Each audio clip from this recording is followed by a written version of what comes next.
Quand elles marchaient dans la rue, elles ne portaient rien en dessous, pas de culotte, pas de protection, rien du tout. À l'époque victorienne, le corps des femmes était enveloppé sous de multiples jupons, mais tout au fond, en réalité, c'était vide.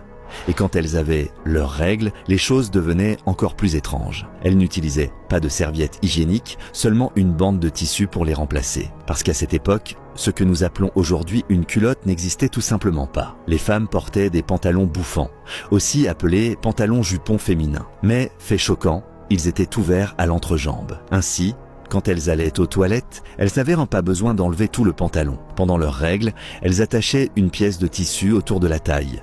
C'était leur T-band, autrement dit, la toute première serviette hygiénique. Elle devait être sans cesse lavée, séchée, puis réattachée. Certaines femmes utilisaient aussi des bâtons entourés de coton pour fabriquer des tampons de fortune. Bien sûr, c'était extrêmement douloureux. Les femmes qui perdaient peu de sang ne mettaient rien du tout. C'est ainsi que les jupes rouges sont devenues à la mode, car elles pouvaient dissimuler les taches de sang, devenant la mode menstruelle de cette époque. La plupart des femmes dans l'histoire ont vécu dans une telle souffrance.